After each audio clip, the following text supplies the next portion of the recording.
Salve, salve, salve, gente boa! Seja bem-vindo, seja muito bem-vindo ao nosso canal. E nesse vídeo a gente vai falar a respeito do seguinte: o julgamento dos judeus evidencia o julgamento final. Vamos pensar mais sobre isso? Sai daí não, fica comigo até o final. Vamos junto.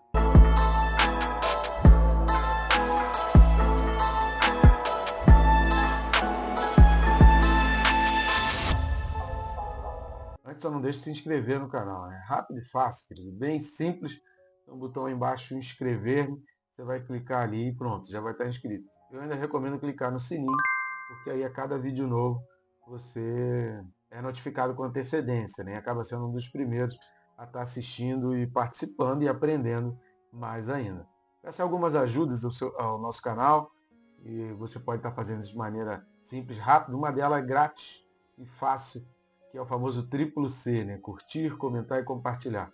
Só clicar nos botõezinhos aí embaixo, você já vai estar contribuindo e com isso o próprio algoritmo do YouTube ele já vai indicando ali que esse vídeo é importante e o YouTube já leva, começa a aparecer aquelas notificações, né? Começa a aparecer como sugestões para outras pessoas. Sempre lembrando que quanto mais gente acessando o nosso canal, mais gente em contato com a palavra de Deus, já que esse é o objetivo do nosso canal e o objetivo dos vídeos aqui postados. Você também pode estar ajudando o nosso canal e também o nosso ministério, indo no primeiro link da descrição desse vídeo aqui, ou no link que está na bio, tanto do YouTube quanto do Instagram, do Facebook, e você está adquirindo esses livros. A capinha deles está aparecendo aqui do lado. O Quem se importa com Deus é um livro excelente, os questionamentos, pessoas que questionam, não só a existência de Deus, como onde estava Deus diante de uma tragédia, uma catástrofe, um acidente, uma tristeza, e aí se pergunta, será que Deus se esqueceu de mim? Quem se importa com Deus é um livro ótimo para isso. O Perca Peso Tirando a Trave do Olho é aquele livro que ajuda a não formar crente fofoqueiro. Né? Sabe aquelas pessoas que se preocupam demais com a vida do outro e não olham para a sua própria vida? Então esse livro ele vai explicar sobre o pecado e mostrar para o crente, né, qual deve ser a postura dele diante do erro dos outros. Tá certo? Então vamos lá, o texto desse vídeo está na carta de Paulo aos Romanos, capítulo 3, e os versículos são 7 e 8. Romanos 3, 7 e 8 diz assim: E se por causa da minha mentira fica em relevo a verdade de Deus para a sua glória, por que sou eu ainda condenado como pecador? E por que não dizemos, como alguns caluniosamente afirmam que o fazemos, pratiquemos males para que venham bens? A condenação destes é justa. Amém? Então, um ponto importante que Paulo vem continuando aqui, a gente vai dando continuidade àquilo que ele vem falando desde o do versículo 1º, lembrando que até o versículo 18, Paulo ele vai falar exatamente essa questão da fidelidade de Deus ao longo da história, independente da infidelidade, da incredulidade dos seres humanos, né, das pessoas e dos judeus propriamente dito. Primeira coisa que a gente vai observar aí é que a gente precisa entender que o somatório de pequenas convicções equivocadas, elas levam, né, esse somatório, se você tem algumas convicções que elas são equivocadas, que elas são distorcidas, isso vai levar a uma distorção de princípios e vai levar a heresias. A gente precisa entender que a heresia nada mais é do que uma interpretação errada da Bíblia, mas não é um simples erro, mas é uma mudança de condução, uma mudança de postura. Ou seja, a pessoa acaba abandonando princípios e sempre toda heresia vai voltar aquele grupo de pessoas a práticas do pecado e a prática de coisas que Deus não queria que fizesse. Então toda heresia leva pessoas para longe dos mandamentos. Nós, entenda isso, cada um de nós seres humanos, nós somos um conjunto de crenças e valores. Portanto, cuidado com as concessões. A gente precisa ter muito cuidado, às vezes, com essas pequenas concessões. É muito melhor você, de repente, chegar diante de Deus e Deus falar assim, poxa, não precisava ser tão firme, né, nesse sentido. Eu duvido que Deus falaria isso, mas numa hipótese aí, eu preferiria muito mais Deus dizer assim, olha, não precisava tanto assim, né, mas ainda bem que você fez, do que o inverso. Dizer, poxa, por que que você não vigiou, por que que você não cuidou, por que que você não demonstrou zelo, por que você não demonstrou amor. Vamos dar uma lida no texto de Cantares, capítulo 2, versículo 15. Livro de Cantares, né, ou de Cântico, dependendo da versão aí da sua Bíblia. capítulo 2, versículo 15, vai dizer assim: apanhai-me as raposas, as rapozinhas, que devastam os vinhedos, porque as nossas vinhas estão em flor. Repare que o contexto aqui do livro de Cântico, ele está falando daquelas pessoas que tinham, né, a produção de uvas ali, de vinhas ou de oliveira, o que fosse a sua plantação, e elas faziam cercas. As cercas protegiam das raposas grandes, impediam as raposas grandes de penetrar. Porém, as raposinhas pequenas, elas acabavam entrando nessa cerca.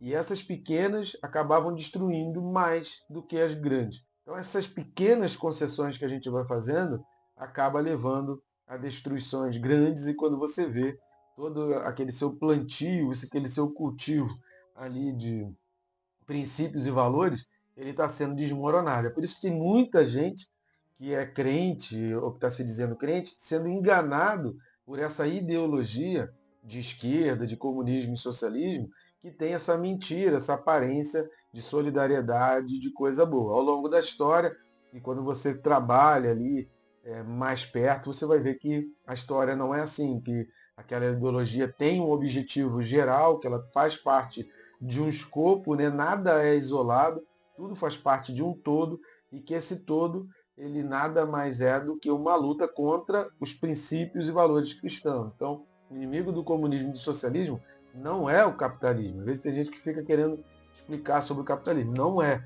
Eles são extremamente capitalistas, principalmente o capital para quem está no topo, não para o povo, né? O povo, o importante é que tenha mais caos, tenha mais divisões. É por isso que eles fazem a divisão do povo, para que o povo comece a lutar contra si e não questione, né? Não pergunte, não tente indagar, entender ou ver as coisas, né, as corrupções, as coisas que acaba sendo feito lá no topo. Então, tudo faz parte de um conjunto. Então, muito cuidado quando você começa a separar umas pecinhas e você começa a permitir raposinhas de migrar ali e rompendo princípios, né? Abrindo mão de princípios e valores, da família, dos mandamentos, das leis de Deus, dos princípios e valores de toda a Bíblia. Deus criou o homem e a mulher. Lá no início, no final, tem um outro casamento. Então, a Bíblia começa com um casamento entre um homem e a mulher, e ela diz claramente em vários textos que ela termina com outro casamento de Cristo, que é o noivo, com a noiva, que é a igreja. Então, as bodas do Cordeiro são as celebrações, a festa de casamento final. Então, há todo um princípio, há toda uma diretriz dentro da Bíblia que a gente não pode deixar perder, e a gente precisa ter muito cuidado com essas concessões. A segunda coisa que a gente precisa observar é que ou Deus ele é um juiz justo de todas as pessoas, ou ele não é um juiz justo. Então, quando Paulo ele coloca aqui essa questão da condenação, repare que ele faz uma pergunta: por que sou eu ainda condenado como pecador? Ora, se eu preciso pecar para mostrar o poder de Deus, se eu preciso viver no pecado para que Deus seja exaltado ali com o seu poder, com a sua justiça, né? Estaria Deus incentivando a gente a pecar? Então aí Paulo ele faz essa colocação que a gente precisa entender, né? Ou Deus julga todo mundo, ou ele acaba não julgando ninguém. A gente precisa entender que não há diferenças nos julgamentos de Deus. E aí os julgamentos de Deus têm dois lados importantes, né? Quando a gente fala a respeito de julgamento de Deus, dessas diferenças que a gente precisa compreender. Um primeiro aspecto, né, não diria lado, mas um primeiro aspecto do julgamento de Deus é que é um alerta. Ou seja, se ele não poupou os judeus, quem sou eu para ser poupado? A gente vai falar mais detalhadamente sobre isso no capítulo 11 da carta de Paulo aqui aos Romanos, que ele vai falar nitidamente para os gentios: olha, não fica se vangloriando ou diminuindo os judeus, não, porque eles é que são a raiz verdadeira, eles é que são a planta verdadeira. Os gentios foram sendo enxertados. Só que eles foram sendo enxertados aonde? No lugar onde aquele ramo natural foi quebrado e foi cortado. Só que Deus é tão poderoso, tanto para enxertar quem estava de fora ali naquele ramo verdadeiro, quanto para restaurar o ramo que foi cortado.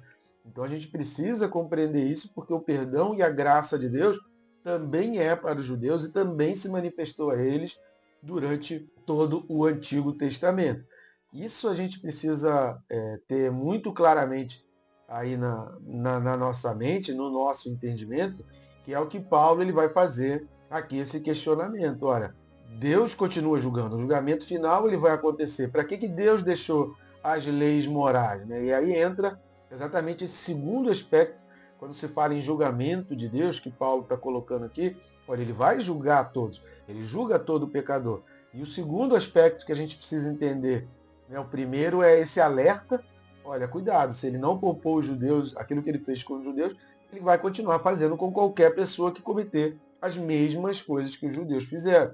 Então você precisa ter um alerta para a gente, porque não significa que Deus só julgou os judeus e ele nunca mais vai fazer isso com mais ninguém. Não, o padrão de Deus é o mesmo, Deus ele é o mesmo, Deus não se converteu depois de Jesus Cristo, ele é o mesmo desde o início e vai ser o mesmo até o fim. O segundo aspecto, com relação às leis morais, a gente precisa entender que as leis morais elas são eternas. Por que as leis morais são eternas? O principal ponto das leis morais são os 10 mandamentos, lá em Êxodo 20, eu recomendo a leitura, mas existem outros mandamentos relacionados também a leis morais.